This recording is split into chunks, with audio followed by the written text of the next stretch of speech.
How you guys doing today? It's Anthony Ganji. Welcome to another episode of Tier Talk. Guys, today we're going to revisit the Tepe killings. I have already done a lot of videos on this, so I'm going to kind of keep things moving. If you guys are not familiar with this case, I definitely would recommend that you check out this playlist that I've put together on it. I mean, we've covered a lot, including a great discussion with a mental health professional, Siobhan Scott, which we dive deep in just childhood trauma. What I want to focus on today are just some updates. Keep everybody current with what's coming out in the news recently. I want to show you the interview with the chief of Columbus Police. I have that. I also want to show you the new body cam footage that was released. Even though the wellness check was done at the wrong house, that's a concern. I just thought it would be interesting to also show you how a wellness check is conducted. So if you haven't seen the body-worn camera footage, you'll find this pretty interesting. But let's just get right in because there's a lot to cover here. So Columbus authorities continue to investigate the December 30th, 2025 double homicide of dentist Spencer Tepe, 37, and his wife Monique Tepe, 39, in their Wineland Park home. Both were found shot to death on the morning of December 30th. Police quickly ruled it a homicide, not suicide, and noted there were no signs of forced entry or robbery. Importantly, their two young children, ages 4 and 1, were discovered inside the home unharmed and have been placed with relatives. The family's golden doodle was also found safe in the home. No murder weapon was recovered on scene. Investigators believe the killings occurred in the very early hours, roughly between 2 to 5 a.m. of December 30th, specifically on the second floor of the residence. And to date, no suspect has been identified and the motive remains unknown. Guys, there was a person of interest that they saw on a video, on a surveillance camera. I did a video on that. If you're not up to date to that point, definitely go check out that video because we break down that video a little bit. But again, I just want to try to keep moving things forward. So the first, let's go back and let's talk about the discovery of the body, of the bodies, sorry. The first 911 call came at approximately 8:58 a.m. on December 30th from Dr. Mark Valrose, the owner of Athens Dental Depot. That's located about 75 miles from Columbus, where Spencer worked as a dentist. Valrose was calling from his vacation in Florida after employees told him Spencer had not shown up for work and was not answering calls. He said he's always on time and he would contact us if there was any issues. And that's what Valrose told dispatch, or the dispatchers. I don't know how else to say this, but we are very, very concerned. This is very out of character for him. We can't get in touch with his wife, which is probably the more concerning thing. Most likely his wife was his emergency contact. Now you can't get in touch with the wife. You can't get in touch with Spencer. I think usually that would definitely warrant a welfare check when you ran out of options. Police were dispatched for a welfare check around 9:03 a.m., but the responding officer went to the wrong address. And we're going to get to that. About 40 minutes later, after Spencer's co-workers still could not reach either Spencer or Monique, concerned colleagues traveled to the Tepe's home, and at 9:56 a.m., a caller reported to 911 that they could hear children crying inside the house, but could not get a response. I can hear kids inside, and I swear I think I heard one yell, the caller said, but we can't get in. At this point, I don't know if I need to break the door in to get in the house or what. And around 10:03 a.m., a friend who had been with Spencer the previous day called 911 in audible distress. Critically, this friend went inside the home and discovered Spencer's body in the second-story bedroom. There's a body, the caller reported. Our friend wasn't answering his phone. We just did a wellness check. We just came here and he appears dead. He's laying next to his bed, off of his bed, and there's blood. I can't get closer to see more than that. The caller confirmed he could tell Spencer was obviously not breathing or anything. Police arrived at the correct address and found both Spencer and Monique deceased from apparent gunshot wounds. Spencer had been shot multiple times, while Monique suffered at least one gunshot wound to the chest, according to radio, run logs, and police records. Now, guys, got some questions just on that alone, because they were able to get into the house before the police got there. So right off the top, the house wasn't as secured as we may have thought. When we first heard about this case, they had the phone I'm sorry, they had a passcode system set up, and we don't know how the back was like. So we know that it was possible to get into this, into their home. So I'm sure there could be people that was in their orbit that knew that passcode, or maybe the back door was unlocked. But I don't think it's an impossibility that people could have gotten to that home. I think we all agree with that up to this point, right? I think we all agree to that. It's not an impossibility that someone could have gotten into the home without breaking down doors or going through windows or showing some sign of aggressive break-in. All right, and we'll get to that too. Let me go ahead and show you this first video. Excuse me. Let's do this one. This is the so let me just tell you where I got this from. Truth and Transparency, that's her channel. She's the one that was able to get the body worn cameras. If you guys get a chance, camera. If you guys get a chance, check her out. But this is the footage.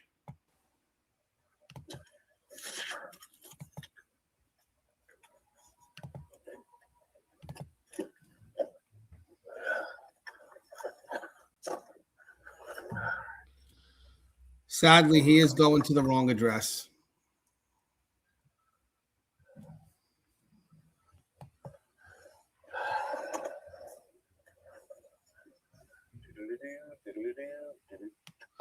And I know he's going to be whistling and singing.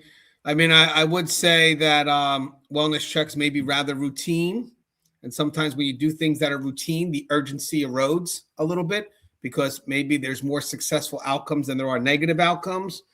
But there's a lot of concerns here because also people are questioning the dispatchers and, I guess just this whole process of the wellness check. I mean, I think when he goes there, he is a bit thorough, but he's at the wrong address.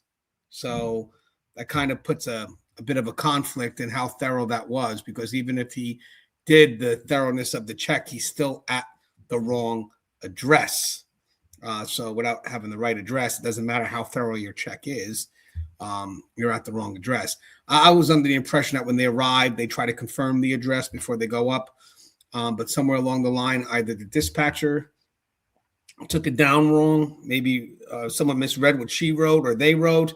And either way, that wrong address got to the person that now is being assigned. So I don't know if it's him in receiving it, because it looks like he was writing something or reading off something that was written. And then maybe he took the wrong address down. But all we know is it's kind of like the telephone game. The specific information got miscommunicated and they wind up going to the wrong house. Now, my only concern with this is later on, the chief will admit that they went to the wrong house.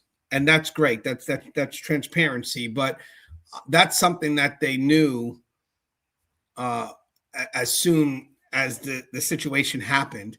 And that's information that wasn't released until the other day, when people were pressuring because they found out that they had went to the wrong location first. So then Columbus PD came out and said, yeah, we made a mistake. So that's something that I think they could have been more upfront with. But either way, we know now. And I do believe, sadly, this is a serious mistake. Now, granted, I know already that they believe that the incident probably occurred between 2 or 5 a.m. So at this point, you couldn't have saved Monique and Spencer, but you still had the kids. But if this was an emergence, emergence that wasn't already defined by an outcome, and this is got to get to that scene, got to get there quick, going to the wrong address, and then only going back there because co-workers and friends went there. That could be a concern, because remember, their return trip only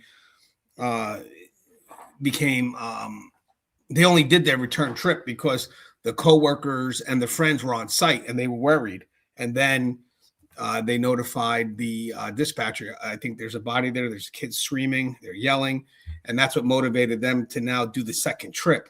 So I definitely think that this whole concern, this whole incident here has to be looked at again, whether there's some policy violations here or something, but this does have to be looked at because, again, you don't want this mistake to happen again. I would be very, again, just not attacking anybody, but if I was the chief or the assistant chief, whatever it is, and we'll watch their interview, I would want to know exactly how that information was wrong from what the dispatcher received to what the officer wind up going out and doing. Where did the information get lost? Because you have to make sure that doesn't happen again.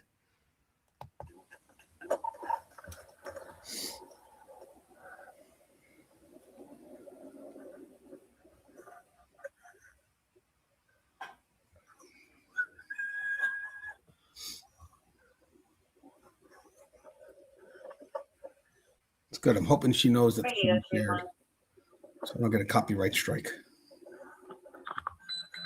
Hey, if you notice something, when he on camera, hold on a second. I want to see when he puts the information in. Is he putting it in something that's handwritten or from something that's handwritten? And I'm going to break down specifically where he went and how far that was from the location that he was supposed to go to. But I want to see if he knows the information off the top of his head. No, see, he has something written down. I can only assume that's the address. And that's maybe him putting in the address. That's why they blurred it out on the body-worn cameras. Maybe. Or maybe that's his information. All right. Sorry about that.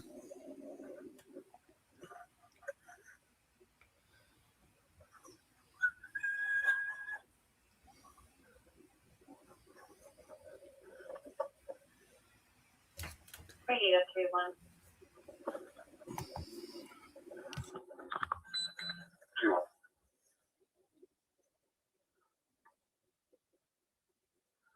This is 8A3752 North High, Mingle Green and Co. Truck with rear entry door front motion and rear motion detector.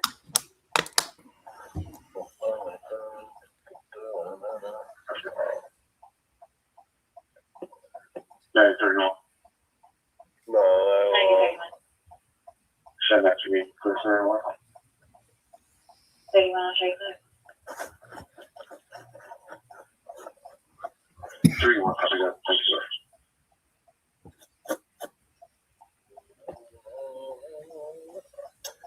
Yeah, I was made for loving you, baby, baby, made for loving me.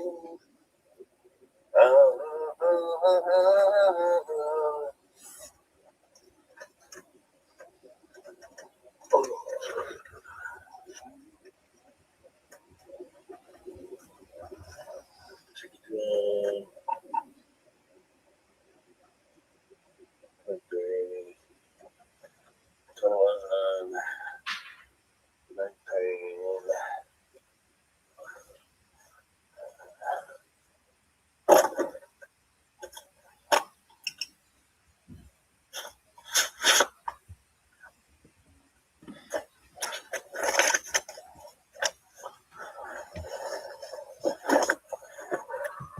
Okay, so they did mention a few times that the police station isn't that far from the Tepe's house. So this house is not that far. It's about a minute away. Again, it sucks because even though you see the procedure of the wellness check, it's still the wrong house.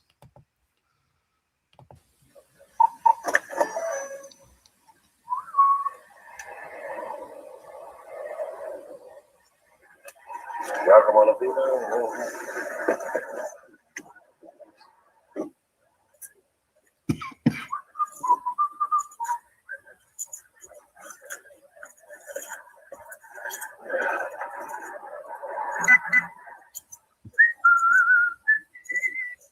$14.17.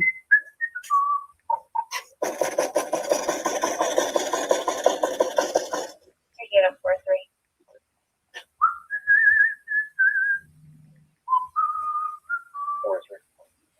So not 30A, 980 King, apartment 8, Genevieve.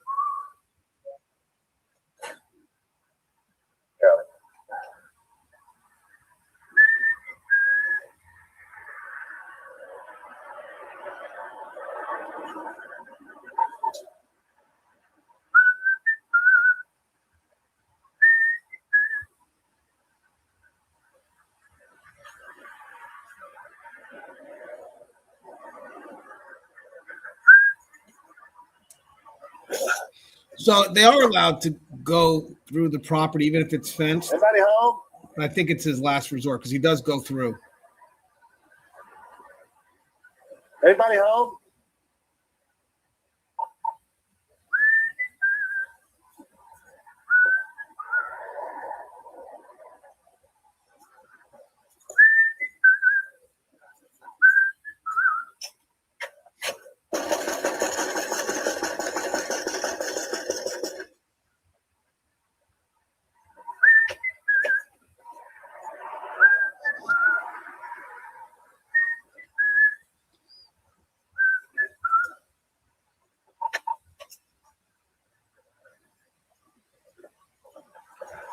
Bert. It's always risky too for law enforcement. You don't know if a dog's back there. Anybody home? But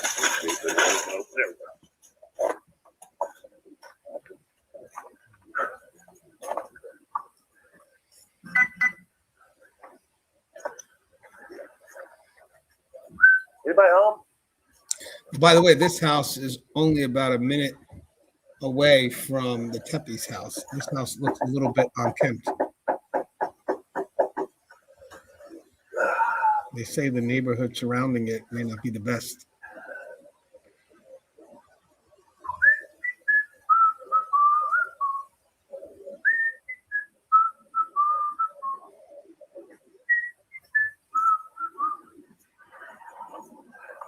Imagine if he was to catch something illegal happening and he's in the wrong property. What would he be able to do?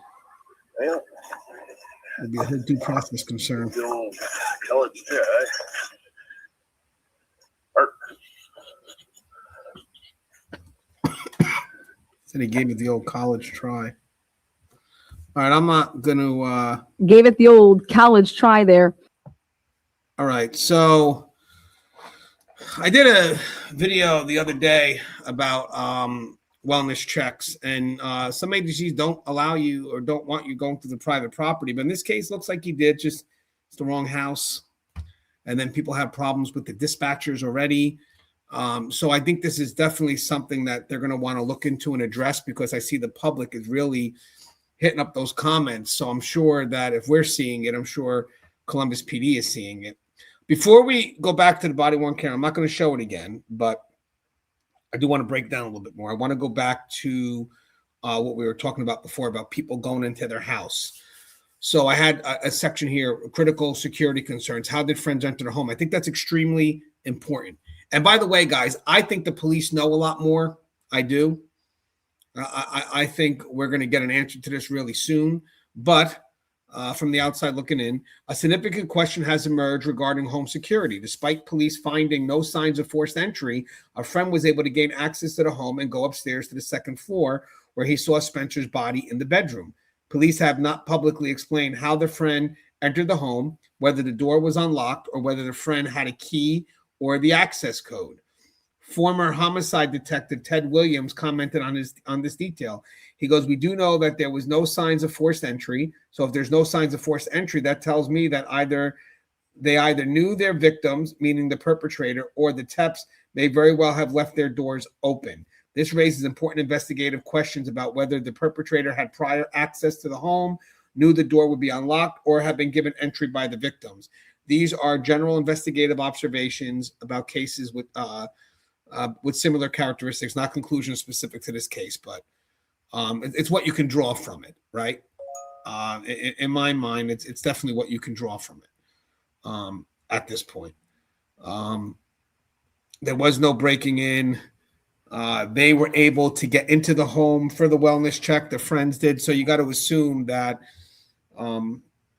people could have had access to that. So definitely starting to think it could be more of someone that they knew as opposed to a stranger.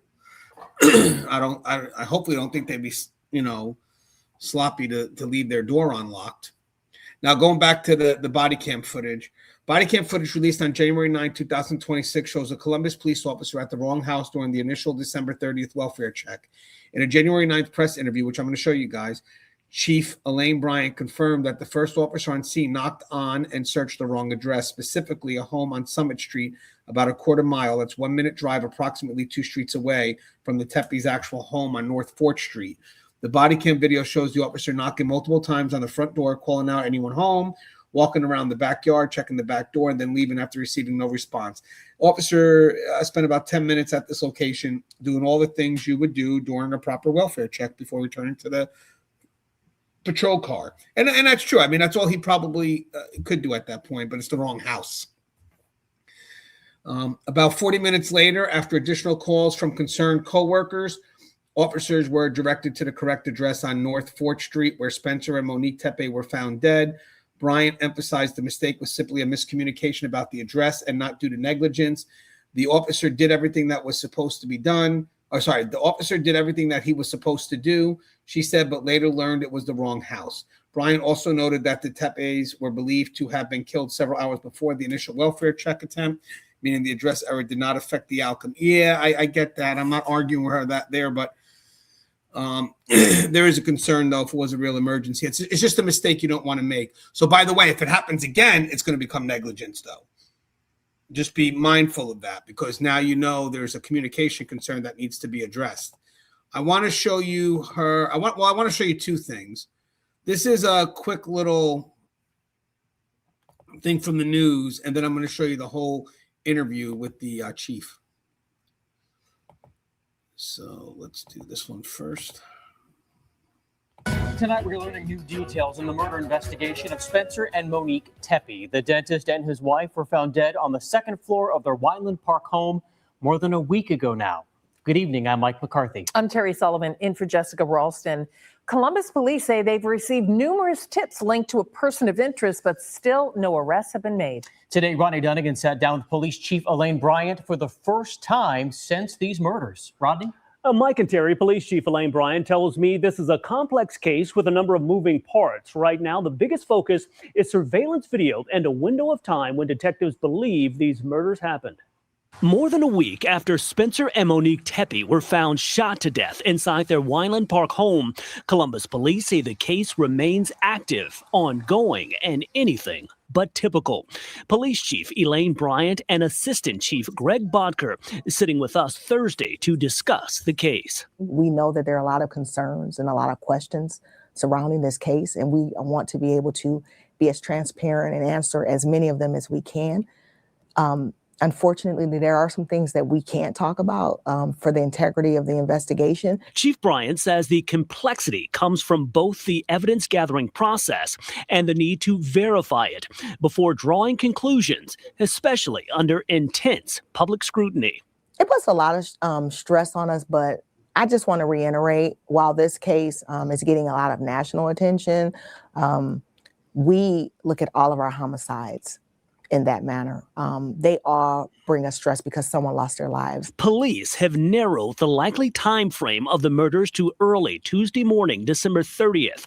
That clarity led investigators to release surveillance video showing a person of interest walking through an alley near the Tepe home during those hours. A homicide investigation, whether it's this one or another one, it's a really delicate balancing act between community safety and investigative integrity. Assistant Chief Bodker says the decision to release the video came after detectives ensured it would not compromise the investigation.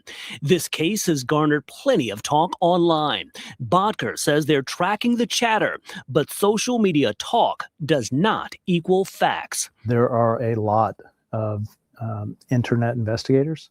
Much of what you see on the internet, first of all, yes, we are monitoring that. And much of what you read is just not factual.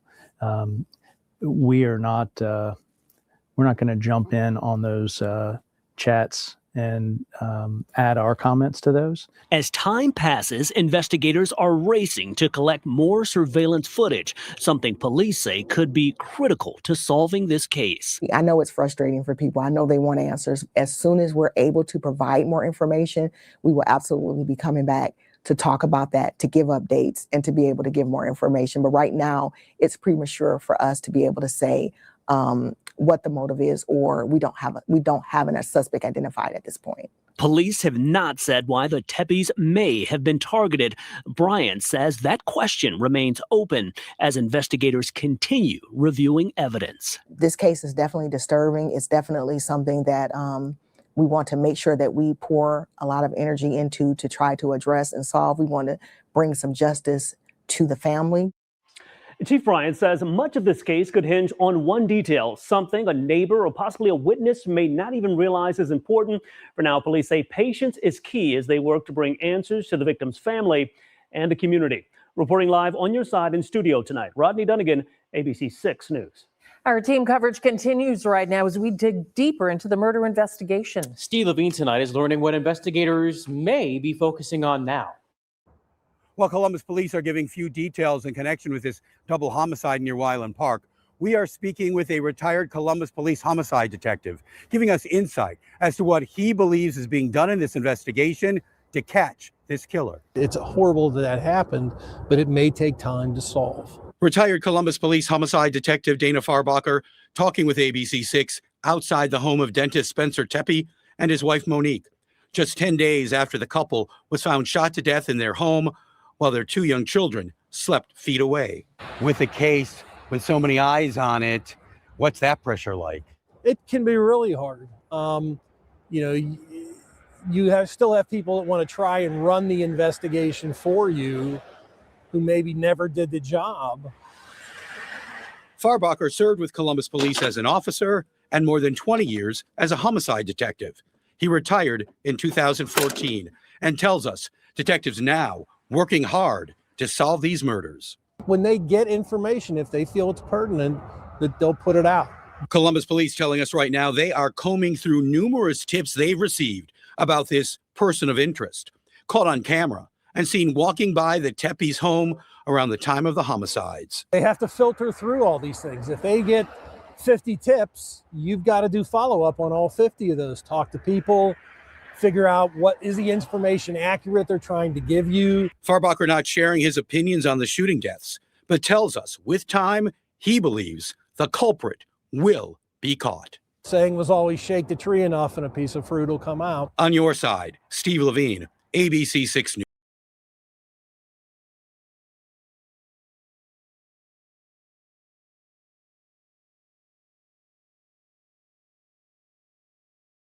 And guys, that's what's tough when you have to release things out to the media to receive help. When law enforcement does that, then they have to be ready for that just chaos of tips that are going to come your way. And that's what sometimes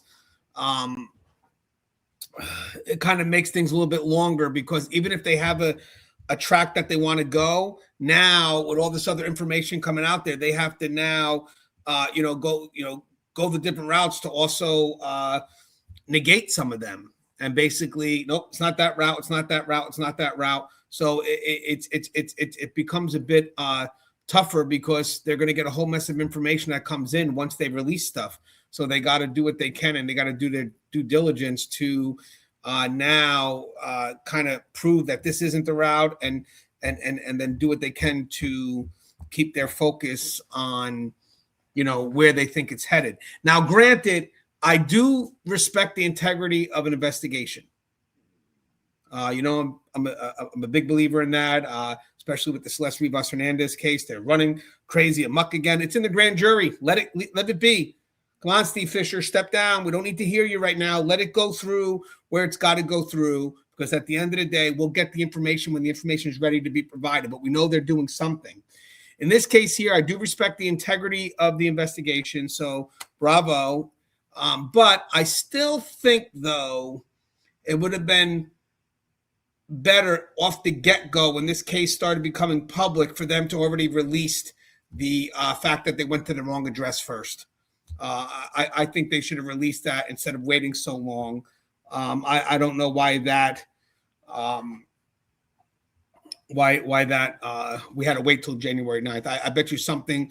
I bet you it was discovered, and then they felt they figured they had to put it out to get ahead of the narrative. But I would like to have seen it put out prior and just say, hey guys, by the way, we made a mistake, and be upfront with it, because it's going to get exposed anyway, and be upfront with it. So I don't like that, but that's just my perspective.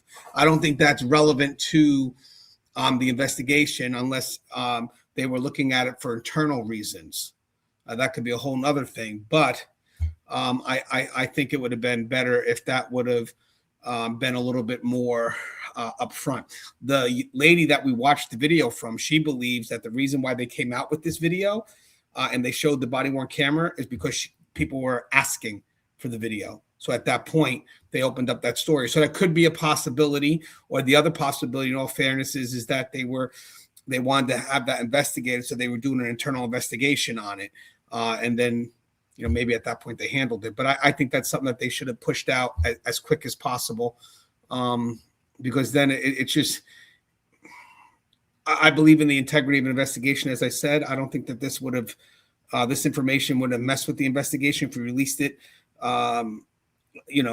when we discovered that this case had happened. But I think you got to do what you can up front. That's all I'm saying, because it builds trust. And then when you have to hold something back, people trust you because you've already been forward with the information. That's key. Even if you make a mistake, it's not perfect, but I rather you tell me you made a mistake than for me to have to discover it, because then that's a concern for me. And then when you do things later on, it's hard for me to believe that you're holding it to your chest because it's the investigation, or you're holding it to your chest because you're hiding something. So I think it's very good to be as honest and vulnerable as you can up front at first, if possible. So I got their full interview here that I wanted to show you guys too, but it pretty much, hold on a second. Hold on. I got the full interview. I wanted to show it, so I think I will, because it is fair. Let you see everything they said without the news, cutting it all over the place. So this is the full interview. So let me show you guys. You guys ended the year with probably the most high-profile case of the year. What is the latest in the double murder of the Tepes? Yep. So obviously this is a national news case. I just want to preface that by saying that we think that every single case that we have is high profile. We care about every single case that we have, which is why we don't just stop when the year ends, we don't stop investigating it, which is why we have 30 additional cases from previous years that are solved. Our detectives work diligently to close every single case, to bring justice to every single family, which is why we have 100 homicides solved last year. Actually, this may be a different news outlet interview, but let's play the whole thing. In this case in particular, what we do know is that obviously we received a call for a well-being check related to the two victims involved in this case. There was an officer that was dispatched to go to that well-being check. Unfortunately, he did respond to the wrong location initially. He went to the wrong location, and in him believing that he was at the right location, he did everything that he was supposed to do. Knocked on the doors, checked the backyard, did all those things, but it was not the right location. Approximately about maybe 40 minutes later, we had received another call because the coworkers of one of the victims stated that they had not reported to work, and they were really concerned, so they went to the house, and that's when subsequently the bodies were found of the two victims. I will say again, if it wasn't for the coworkers and the friends going to that house, God knows what the kids would have gone through. That's all I'm saying. That's important to note. All right, guys. Let me play this again. As it relates to this case, we are working very diligently to try to solve this case. We know that people are concerned, and we know that people have a lot of questions. What we're asking for is patience as it relates to this investigation. We want to make sure that we don't compromise the integrity of this investigation. So when we finally identify a suspect and it goes to trial or it goes to, we want to make sure that there's nothing that could cause this case to be dismissed or cause this case to be kicked. So we're looking at every single tip or every single information that comes in. We leave no stone unturned. We're investigating it, but there's only so much that we can share at this point. We released a video of the person of interest that we're looking for, the person that we know that was in the area at that time. We're asking the community, we're asking the public, if you have any information, if you think you know anything about this person, please contact us. Please call us. You can email us. You can call us. You can call Crime Stoppers. Even if you don't think it's something that's relevant in that moment, it may have been something you saw last week. It may have been something that you saw the day before. It could be relevant to this case. Please reach out. Please let us know. So we are asking for tips. We have received numerous tips as it relates to this case, but we do not have at this moment a suspect that we have identified. Do you believe that person who was in the video is the suspect or just someone who was there at the time when the murders happened? Evidence is going to give us that information as we continue to dig, as we continue to gather as much as we can. Right now, we know that they were there. So right now, what we want is for people to be able to give us more information so that we can then collect that evidence and make a determination on whether that's the case. Now, there's a crime camera just across the street from the Tepe's residence. Did that crime camera catch anything that's been useful to the department?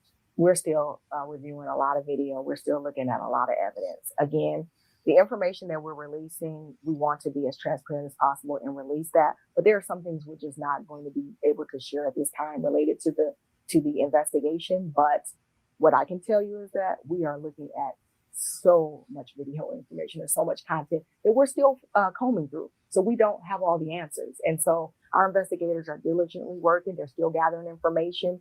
And as soon as we're able to, we're going to provide another update. Is there a threat to the community at this time, though? Community at large? I'll add that I think, to be honest with you, they're as they gather the evidence, they know where it's going towards. I think they have a direction. I don't think they're lost. I honestly think we're going to get closure to this real soon. I think the complexity may involve, and we'll get to it a little bit, but I'm going to be very safe in covering it, is the speculation of their lifestyle. There is some rumor mill going around about their lifestyle. And I want to be very careful when I mention that later on. So I'm going to approach it very tentatively. But I think that they also, even as police, the investigative authority, they want to be very cautious in, what they put out to the media as well. But there is a lot of speculation, but it's starting to gain some momentum. So I'm going to approach it later on. But I'm going to do it as professionally as possible. But I think it could be relevant. I usually don't jump on conspiracy theories, as you know. But there's just a lot of evidence here. But the big thing for me is that call that happened, I think it was in April on a weekday from that location with a woman that's not Monique. So, it's unique. But here, let's finish this. any homicide investigation is a delicate balance between community safety and investigative integrity. When there's a community safety issue, that's information that we got to get out as soon as possible. Our homicide teams have been canvassing the area every single day since this tragedy occurred, and they're making a lot of relationships in the Wineland Park area. The community members have stepped up and they've provided a lot of information. For every second of video, that's every second of video that a detective has to watch. And so when we have tens of thousands of hours of video, detectives watch every bit of that. And that's obviously not an instantaneous lead. Additionally, the chief mentioned a number of tips that have come in since we released that video. And our detectives, we have a great triage system that the tips are sent to detectives. Detectives follow up on all of those tips. Some of them pan out to some additional information and follow up. Some of them are just not good tips, but we follow up on every one. Again, that speaks to the partnership with the community. That speaks to the work. So what I'm describing, the canvassing, the review of video, that happens on every single homicide that our detectives investigate. If there's anything good out of this, it's that people are paying attention to the professionalism of our detectives and the significant work that they do. Do you know how many tips that you guys have gotten? Several tips, a lot of tips in a lot of different ways. So we've gotten them emailed, social media, telephone calls, texts, in person. We've gotten a lot of tips. In regard to the protest tonight, how do you plan to handle that as protest 6 p.m.? We're going to do it the same way that we handle every protest. We have our dialogue team that has been phenomenal in being able to facilitate and work with these groups. We want to make sure that people are able to protest in a peaceful manner and that their First Amendment rights are not violated. So we're going to continue to work in collaboration with them, continue to have that dialogue, and make sure that we're there and available to make sure that everyone's safety is a priority. Has everyone been cooperative aside from the neighbors in the Tepe investigation? I have not heard of people being uncooperative. So when you say everyone, I mean, I think there's always a possibility someone's As far not. as like relatives, people out of states, that kind of thing. Our detectives have a great relationship with families. Okay. All right, so you notice he didn't answer that fully. He didn't answer that fully. I think that was a answer he may know a little bit more of, but he answered it the way he could safely. I think there was something there with the way he responded to that.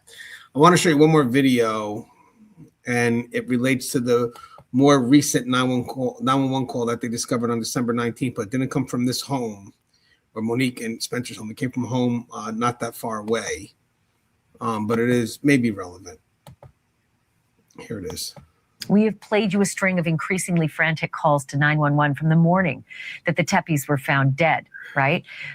We have played you the bizarre back and forth between a 911 dispatcher and an unknown female who called the police from inside the Tepe house back in April and then abruptly hung up.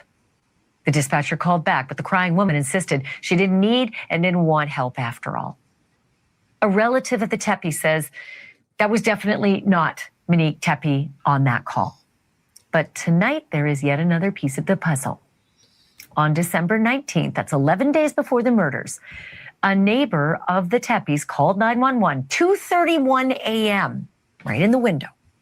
And she said someone was, quote, smashing and, quote, banging on her door and wouldn't leave. Take a listen.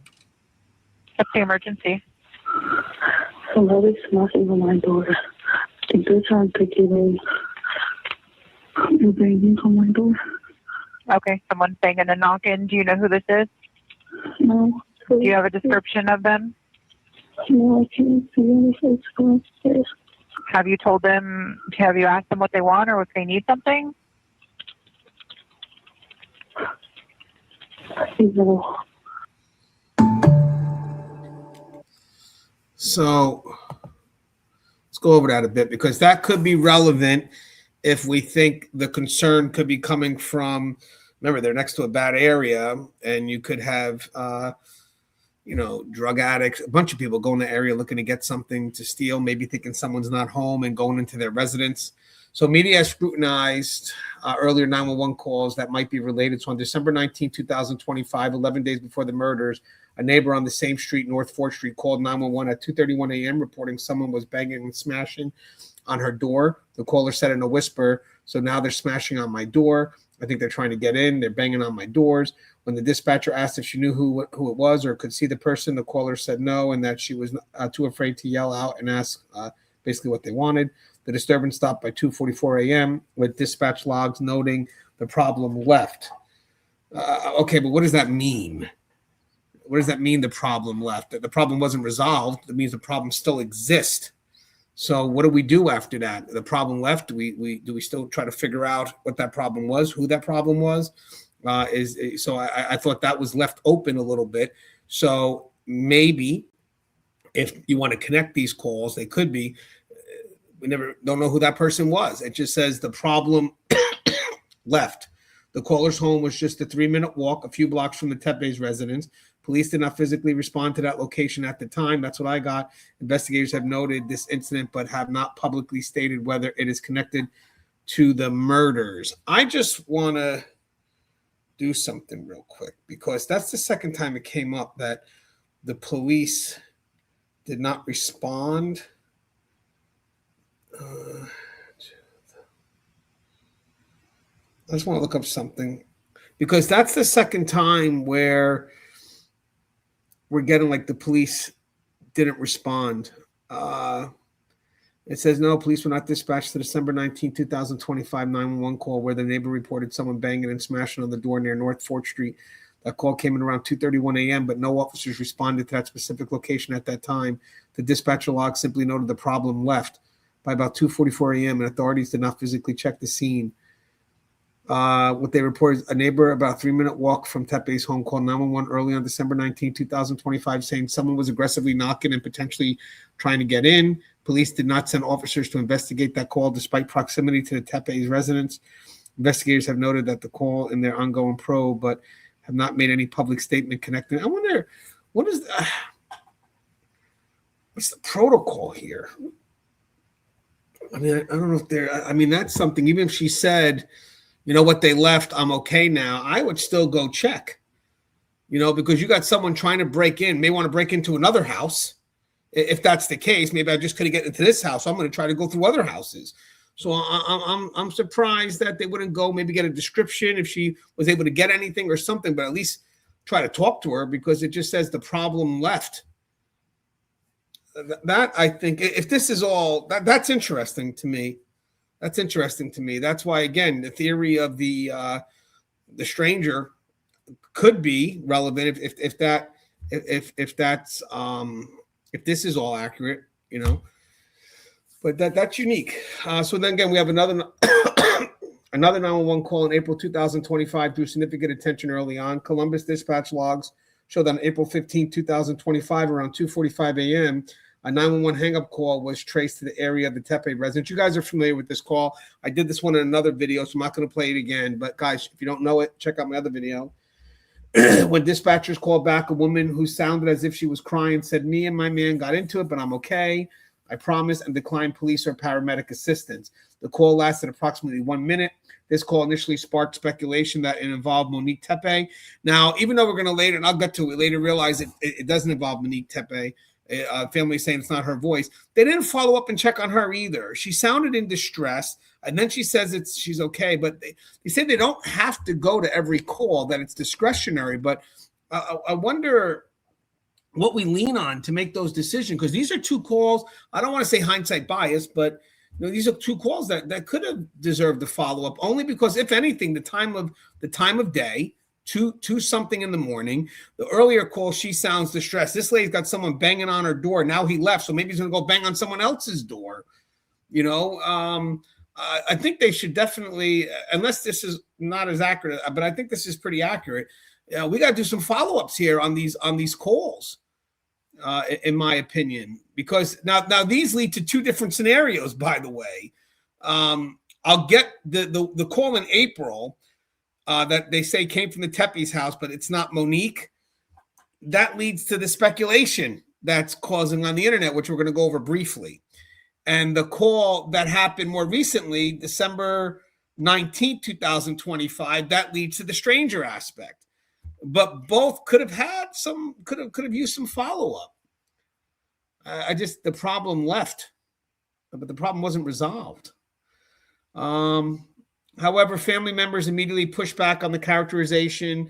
Rob Mesley, Spencer's brother-in-law, told media outlets, including NBC News and People, that he was 100% certain it was not Monique's voice and that it didn't sound like anyone else he knew either. Mesley, the brother-in-law, explained the Tepes frequently hosted friends at their home, and the altercation involved party guests only, not Spencer or Monique. So I heard that was on a Tuesday.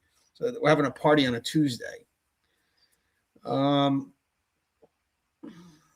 January 8th or the 9th, Chief Bryant publicly confirmed that April caller was not Monique Tepe, and Assistant Chief Greg Botker stated police have no history of domestic violence calls from that address related to the Tepes. A former FBI special agent noted that 911 calls in densely populated areas with multiple cell towers can be pinpointed to a location within approximately a 30-meter radius, meaning the call could have come from the street or a neighboring property.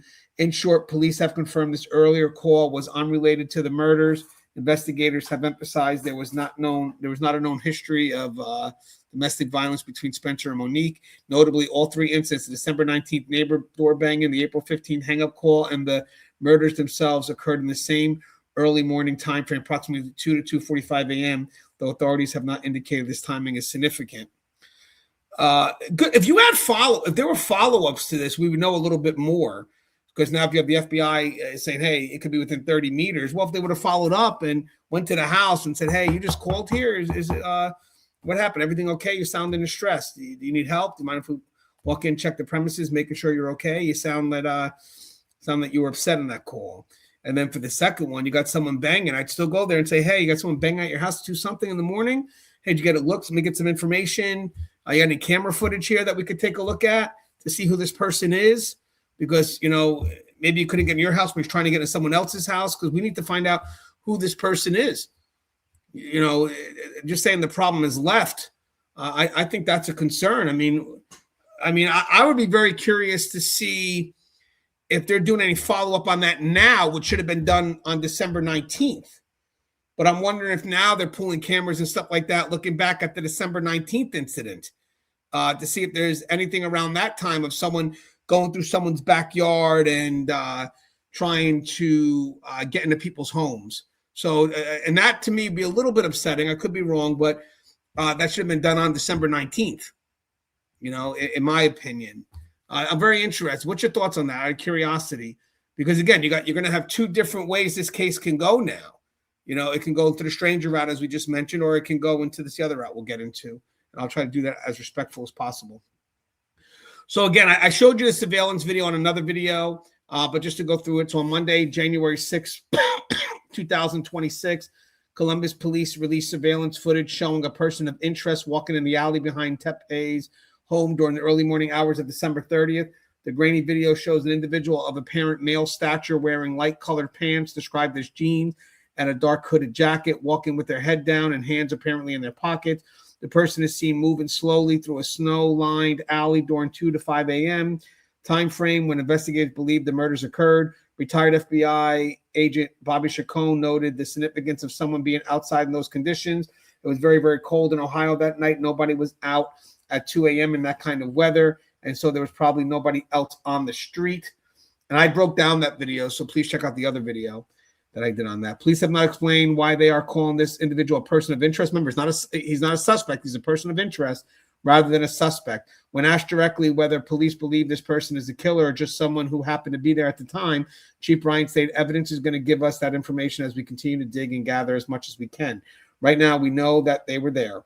And the release of the video so quickly in the investigation likely signals that authorities do not have an identified suspect and are seeking public help, according to forensic experts interviewed by media, or have another thing that, or they knew who it is, but they're just trying to get more footage to maybe highlight their route, see if they got closer to the house. All right, so police statement and ongoing investigation. So Columbus PD leaders have been tight-lipped publicly, but have given some updates. Chief Bryant described the case as complex with many moving parts and said detectives have received a large volume of evidence and tips related to the crime scene and the hooded figure caught on video, if that's the main person they're going for. She pledged that officers are examining every single tip and leaving no stone unturned in the investigation. Tips have come in through multiple channels, including phone calls, emails, social media messages, texts, and in-person submissions. Remember, just as they have to chase tips that go in the right direction, they also have to weed out tips that are false, but, maybe some truth there. But we got now that this has been put in, and now let's say we got this stranger walking around, but let's say we know for a fact that it's someone that they knew inside the house. We now have to confirm who that stranger is, because that could be the blame game. When they say, well, how do you know it was us? He may have been in the house, but right after that, you have the stranger walking around. It could have been that stranger. And we see that in a lot of cases, the third party now that's involved. So now they have to find out who that stranger is. And it may not be because they believe he's a suspect. They said it's a person of interest because maybe they know who it could be, but because this person happened to be there at that same time, they have to weed them out. They have to see who this person is, if they have an alibi, because if not, later on, if this goes to court and they don't close that road's going to get exposed later on.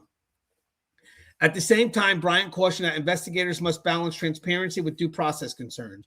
We know there's a lot of questions, she said, but there are some things that we can't talk about for the integrity of the investigation, she emphasized. We want to make sure that when we identify our suspect, when we make an arrest, that it leads to convictions, that leads to a conviction, and that there's no compromise or nothing that would bring that integrity and make that case be prosecutable. Let me read that again. We want to make sure that when we identify our suspect, when we make an arrest, that it leads to a conviction and that there's no compromise or nothing that would bring that integrity and make that case be prosecutable. Likewise, Assistant Chief Bodker noted homicide work as a delicate balancing act between public safety and not compromising evidence. Regarding the substantial security camera presence in the area, including a police crime camera positioned directly across the street from the Tepe's home at the intersection of North 4th Street and East 8th Ave, Chief Bryant said investigators are still reviewing a lot of video and still looking at a lot of evidence, but that there are some details they cannot share at this time. A local resident following the case noted she had counted more than 24 cameras nearby, not including police cameras across the street, which has made the lack of public information particularly striking. So far, no motive or suspect has been announced. Bryant told ABC6 that it's still premature to assign a motive or name a suspect. Columbus police have not answered questions about how the assailant got into the house, whether the couple was targeted, or whether there is any threat to the public. Authorities are urging anyone with surveillance video or information from December 30th, especially between about 2 to 5 a.m.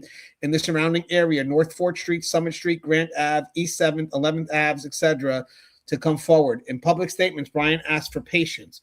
What we're asking for is patience as it relates to this investigation, she said, explaining that detectives are diligently verifying tips before releasing more detail. Bryant also acknowledged the national attention the case has received, but said it hasn't changed how detectives are working. It puts a lot of stress on us, but I just want to reiterate, while this case is getting a lot of national attention, we look at all our homicides in that manner. They all bring us stress because someone lost their lives. The police have noted they are monitoring internet speculation and social media sleuthing, but will rely only on factual evidence.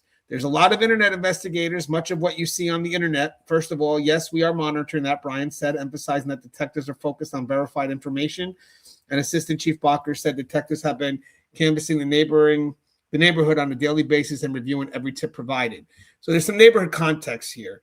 The Tepes lived in the Wineland Park neighborhood located just north of downtown Columbus. The area has undergone significant gentrification over the past decade, with law enforcement sources describing it to media as having transitioned to Yuppieville in recent years. However, neighborhood safety data shows Wineland Park experienced approximately 36.47 crimes per 1,000 residents, with property theft and drug-related offenses among the most common incidents. The area's overall crime rate is 152% higher than the national average, and its violent crime rate stands at 3.6 per 1,000 residents. The neighborhood ranks near the middle of Columbus communities in safety, with residents voicing concerns about burglaries, trespassing, and disturbances. One neighbor interviewed stated he hears gunshots all the time in the area. There's no indication that neighborhood crime trends are directly related to this case, by the way. About the victims, Spencer and Monique Tepe were weeks away from celebrating their 5-year wedding anniversary in February of 2026, having married in 2021. They had exchanged their wedding vows in the same North 4th Street home where they were killed. Spencer is a graduate of Ohio State University at Mason High School, was a member of the American Dental Association, and worked as a dentist at Athens Dental Depot. He commuted approximately 75 miles each way daily, a journey of about 1 hour and 19 minutes each direction with no traffic, demonstrating significant dedication to his practice. He was involved with the Big Brothers Big Sister organization and was described as a huge Bengals and Buckeyes fan. So he has a pretty big orbit that you have to look around if it's someone he knows. He has a pretty big orbit. And then also people could look at him as successful, and that could also make him a target, especially if he's into that orbit of dealing with troubled homes. Family members described him as calm, steady, and kind, a devoted and proud father, and someone who was intelligent, warm, and endlessly welcoming. He was fluent in Spanish and lived life with energy, laughter, and generosity. His dental practice biography noted he was passionate about delivering the highest quality of care and a comfortable experience while building meaningful relationships with his patient. Monique was described as a loving, patient, and joyful mother whose warmth defined her. An avid, joyful mother. I'm reading this wrong, guys. Monique was described as a loving patient A loving, patient, and joyful mother whose warmth defined her as Sorry, guys, my eyesight. I'm over 40 now. So again, let me just try this one more time. Bear with me, guys. Monique was described as a loving, patient, and joyful mother whose warmth defined her, an avid baker and a thoughtful planner. She had a background in childhood education and was passionate about bringing people together. She brought care and attention to everything she did. Family members characterized her as a warm, charming, and strong. The couple were the proud parents of two beautiful children, and every day they showed up with unwavering love and devotion to their family, according to the family statements. Rob Misla, that's the brother-in-law, told media that the Tepes' home was a gathering place. Their house in Columbus was just like a center for us to join them, and they were the glue to so many people and such a large community that they brought together. They're just so loving and welcoming to people. He described them as a couple who always had people over, always having fun, just great people, and noted you never saw them without a smile on their face. They were so warm. Family members shared that they had celebrated Christmas with Spencer and Monique just days before the murders, unaware it would be their last time together. So they have definitely a big orbit. And how many people could have had access to their home? How many people could have known the passcode? It's a question that's being asked. It's a great question. And again, that question really became relevant when the wellness check, when somebody was able to get in and see what had happened. In a statement released after the killings, the family said they are heartbroken beyond words and devastated by the tragic and senseless loss of the beloved couple. They were extraordinary people whose lives were filled with love, joy, and deep connection to others.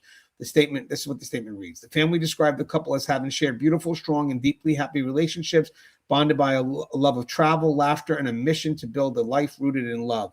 The family said they are committed to seeing this tragedy fully and fairly brought to justice and to honoring Spencer and Monique by protecting the future and their two children. So evidence question, what remains unknown? So many people have wondered about possible motives and evidence. The most puzzling aspect of this case remains the lack of forced entry combined with the apparent ease of access to the home. Police emphasized they found no forced entry or robbery and no weapon at the scene, yet a friend was able to enter the home and go upstairs to the second floor during the welfare check, raising questions about whether the door was simply unlocked, whether friends had keys or access codes, or whether the perpetrator similarly just had easy access to the home. The fact that the family's dog apparently did not bark or alert has led some experts to suggest the killer may have been known to the family. CNN senior national security analyst Juliette Cayenne noted this type of crime is exceptionally rare, given there were no signs of forced entry, and stated that investigators will likely focus on people who they may have known or people who knew where they lived. These are general investigative principles for cases with similar characteristics, not specific conclusions about this investigation. Investigators have not indicated whether Spencer or Monique were specifically targeted, with Chief Bryant saying that remains an open question as evidence is reviewed. The fact that both young children were left unharmed has been noted by forensic experts as potentially significant. Former law enforcement commentary suggests this could indicate the perpetrators did not have extreme mental illness and may suggest familiarity with the family or children, though these are general observations about similar cases rather than definitive conclusions about this specific incident. Only the investigators working this case can determine what the evidence actually shows. Now, these are the key unanswered questions right now. So numerous critical questions remain unanswered in this investigation. So access and entry is key. How exactly did the friend gain entry into the house? Was the door unlocked, or did they have a key or access code? Were any windows found unlocked when police arrived? Was the home security compromised before or during the incident? And then weapons and ballistic, what caliber weapon was used, and were shell casings recovered? I believe there were shell casings recovered, though. Were the gunshot wounds consistent between both victims? Same weapon, same firing pattern? Well, it looks like Spencer was shot multiple times. Monique was shot once. So there's been a lot of theories there, but basically that Spencer was the target. Was the shooting execution style defensive or chaotic? And does the ballistic evidence suggest familiarity or random violence? And the person of interest. Why is the individual labeled a person of interest instead of a suspect? Has the individual been identified internally by police? And does the gait, clothing, or movement suggest familiarity with the alley or neighborhood? Because how you walk is like an imprint too. People have a personalized walk. So many different ways. The dog and household dynamic. Why did the dog not alert or bark during the incident? Was the dog kenneled or confined? Was the person known to the dog? Was there any attempt to silence or control the animal? The children, where exactly were the children located in the house when found? Were they asleep the entire time? Was any attempt made to harm or remove them? And what does their safety indicate about the perpetrator's intent or familiarity? Now, we believe the children were up, but they could have been in their room, but they were up because people have heard in the calls, you can say they can hear them crying or yelling. Surveillance and technology. What did the police crime cameras across the street capture? Are there gaps in the video timeline investigators are trying to fill? Were any private cameras disabled, obstructed, or missing footage? And what other digital evidence, phones, smart devices, vehicle data exist? And the timeline and motive. Can investigators narrow the time of death further than 2 to 5 a.m. window? Was one victim the primary target? Is there any connection between the December 19th door banging incident and the case? Was this personal, opportunistic, or targeted for reasons still unknown? Now, I want to talk about the speculation, and I'm going to do this responsibly. Only because the call in April. We kind of talked a little bit about the stranger thing. That would relate more to the call on December 19th, but the call in April. This case has generated significant national attention and intense online speculation across social media platforms and true crime forums. Retired FBI Special Agent Harry Trombitis acknowledged this phenomenon. Speculation, anybody can do it. Everybody has an opinion, but I put my money on our investigators, the ones working the case, 100%. I agree with that, 100%. Police have confirmed they are monitoring online discussion, but emphasizes that they rely solely on verified evidence and credible tips. That's why they do their follow-ups. The Tepe family has specifically addressed the social media attention and speculation surrounding the case. The brother-in-law, Rob Misley, urged the public to remember that this is not an episode of TV or true crime podcast, and emphasized the importance of allowing investigators to work methodically. He told media, "We rather have it done right instead of fast, and we understand that these kind of things are processed and there's, a lot of moving parts and pieces." Agree. The brother-in-law also stressed the family confidence in law enforcement. "We put our faith in the investigators and let them go to work and do what they do. Have confidence in them, and also just the understanding that these things take a while sometimes. We can't just get the results immediately because we want them. They got to be done the right way." Agreed. 100%. This case serves as an important reminder of the balance between public interest and responsible coverage. While the Tepes were known for their warm hospitality and frequently hosting friends and family at their home, unverified theories and speculation can cause additional harm to grieving families and potentially compromise ongoing investigations. And I believe, I'm just going to briefly say it now, there's a big rumor mill going on that these two could have been potential swingers. Even going so far as there's a picture with him holding a pineapple. There's really nothing to confirm that, but it's out there. And it's just that first call in April is a concern for me. And usually I don't run with conspiracy theories, so I'm not going to go any deeper than that. But for people that have been messaging me and bringing this to my attention, I am aware that that's being mentioned. And I just said it briefly here, but I want to be very careful, again, with just bringing it up because it hasn't been confirmed. And that's a lifestyle that there's judgment on either way, that I don't want to make this into a discussion at just yet. But that could add to the complexity. It opens up a different type of circle, a circle that could also be more secretive if that is the case. So it could be a circle that most people aren't aware of. That could also be the case. So yes, guys, I am aware of this. I'm going to put this out as respectful as possible, but I'm going to move on now. So a GoFundMe page was created to support the Tepe's children, and what I've seen has raised $140,000 so far. That's January 6th, and reportedly nearly $200,000 the next day is January 7th, and that's from what I see. Outside the Tepe's North 4th Street home, friends have maintained a growing memorial and flowers and personal items. Funeral arrangements are currently underway, with the family planning private services. Columbus Mayor Andrew Ginther released a statement saying, "My thoughts remain with the Tepe family, their children, and everyone affected by this senseless act of violence. Columbus police continue to work diligently to keep every Columbus neighborhood safe and move this investigation forward." A member of the Tepe family told reporters this week that they'd rather have the investigation done right instead of fast, and that they have full faith that investigators are looking at every angle before jumping to conclusions. "I share that feeling and that encouragement to the community as Columbus police pursue answers and justice for this family."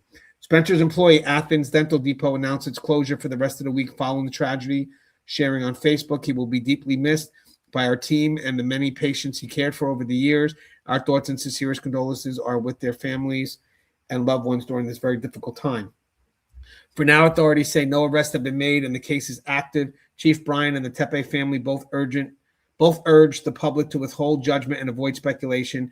The brother-in-law, Miss Lee, appealed to the community, emphasizes the human impact behind the headlines. This person didn't just take two lives. They took a son and a daughter, a brother and a sister, an aunt and an uncle, and they were two beautiful souls who were just wonderful parents.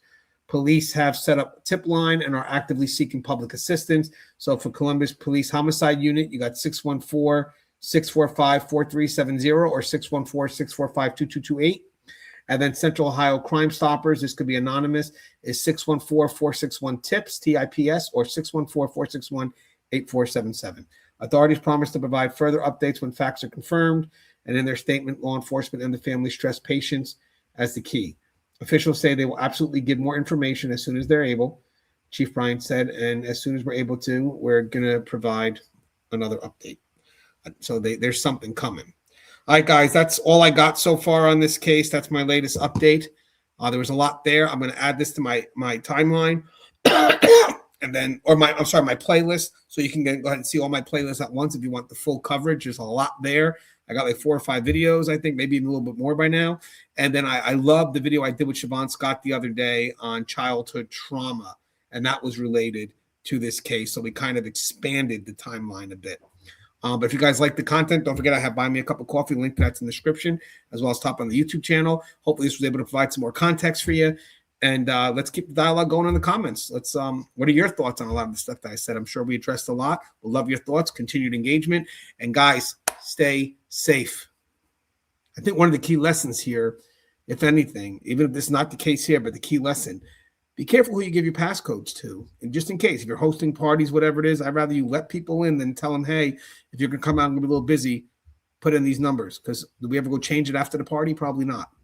There's a lesson here. I'm not saying that's relevant here, but it could be. But that's a lesson for us. Very important lesson.